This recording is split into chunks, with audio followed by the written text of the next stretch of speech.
Sabay-sabay natin alamin ang mga kaganapan na nangyayari sa ating bansa.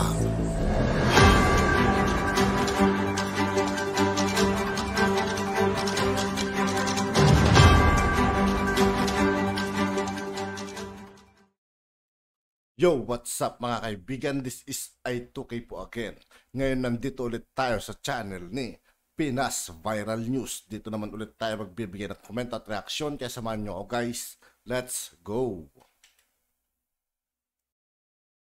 Kagulat giit ng dating kadre ng NPA na walang iba kundi si Peter Butok or mas kilala sa tawag na Caramon na di umano'y kilalang kilala niya si Senadora Risa Hontiveros at wala daw di umano itong moral ascendancy para manghusga kay Pastor Apollo C. Quiboloy. Binisto pa nito ang baho ng nasabing senadora na isa di umano'y kabit or nakikiapid sa may asawa. Pero bago ang lahat mga kababayan, kung bago ka pa lamang sa aming channel ay huwag mong kalimutang mag-subscribe at pakiclick na din ang notification bell para mas maging updated ka pa lalo sa lahat pa ng mga bagong videos na i-upload namin. At yun na nga mga kababayan, banat pa ng marami sa ating mga kababayan ay ang pangungulimbat nito ng bilyon-bilyon na pera sa PhilHealth na dapat ito ang makulong at hindi si Pastor Apollo C. Quiboloy.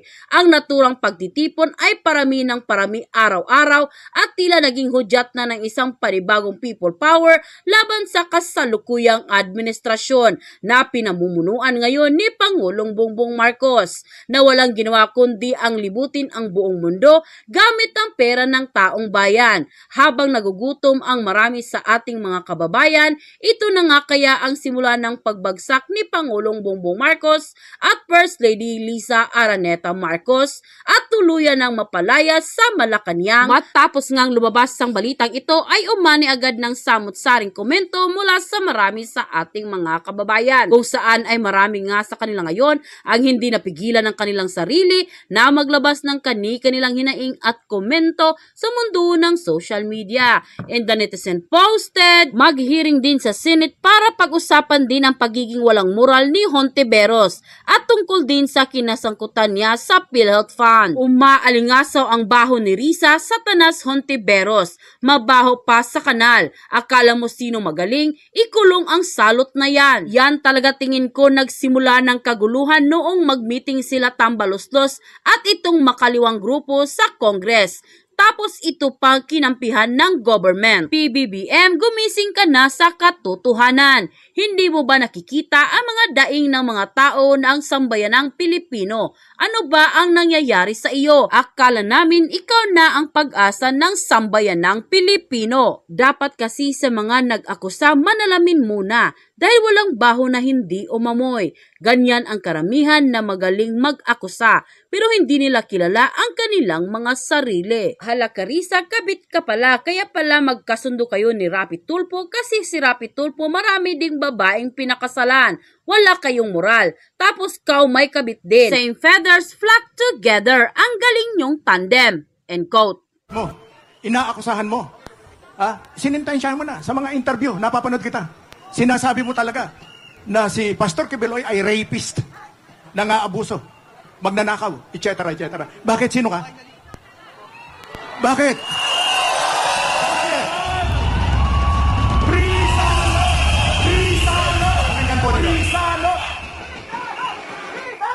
Pakinggan po ninyo. Gusto kong itanong sa kanya to. Jack na nanonood siya 100%. Bakit? Bakit? Ayokong tawaging Senator Risa. Bakit Risa Hontiveros? Bakit? Mas malinis ka ba kay Pastor Quiboloy? I was 16 years old.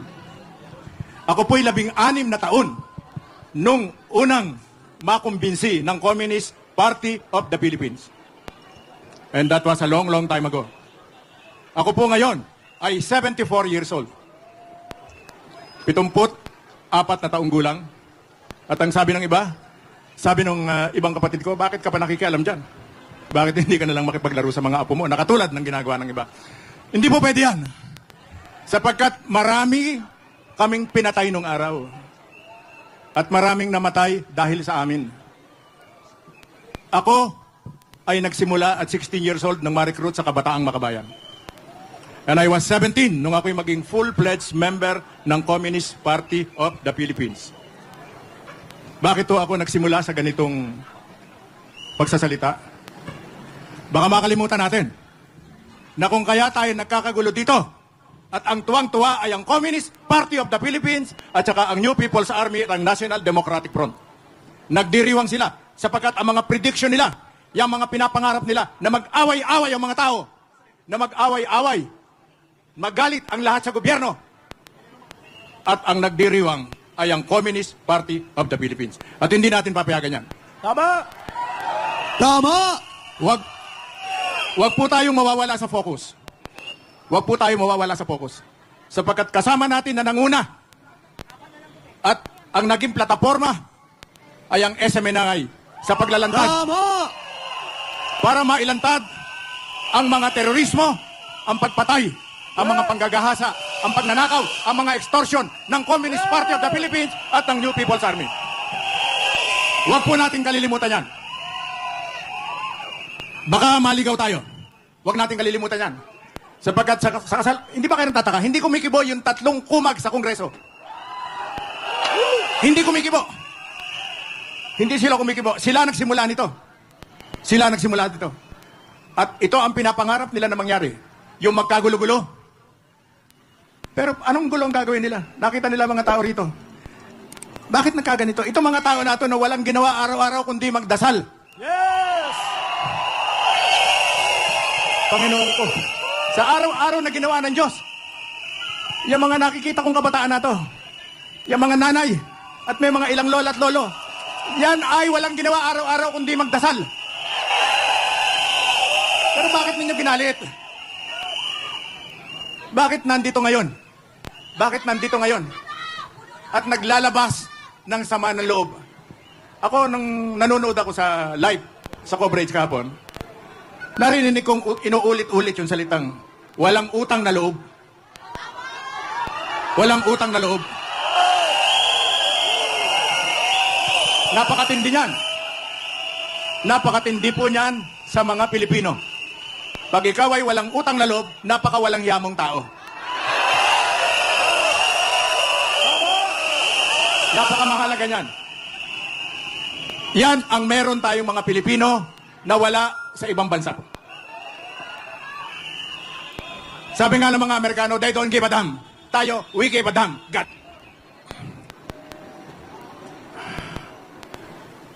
Mga anak at mga apo na nandyan sa harap.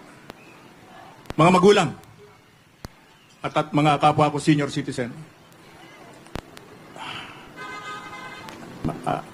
Ang hirap.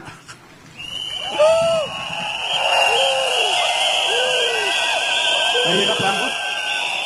Kaya pala sa aking panunood, parang si Ka Eric ay umiiyak dito.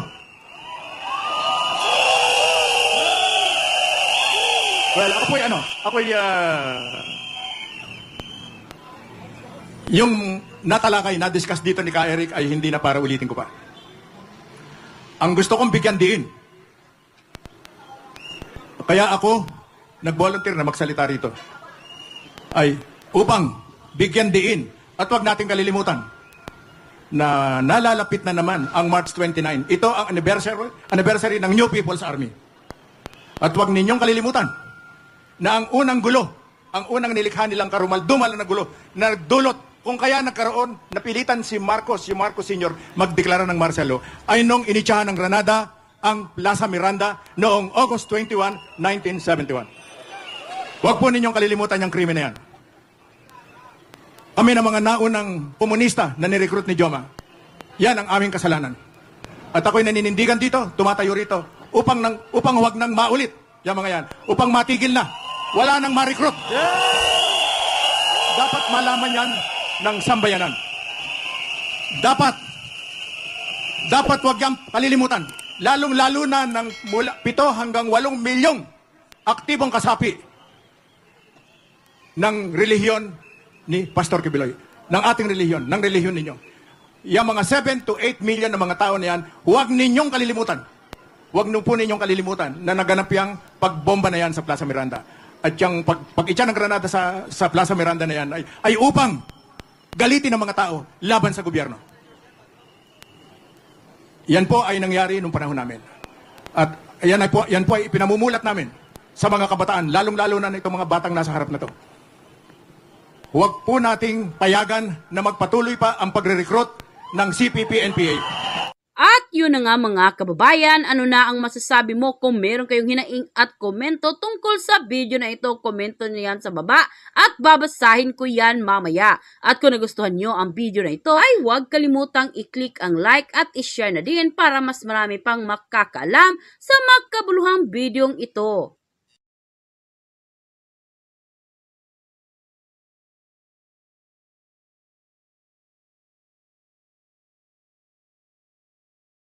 Ito ang nakakagulat, giit ng dating kadre ng At yun nga po mga kaibigan, dito po nagtatapos ang ating reaction video. Muli ako po si I2K ng Sundalo ng Dunggalo. Maraming salamat sa patuloy na pagsuporta. Yeah, peace out.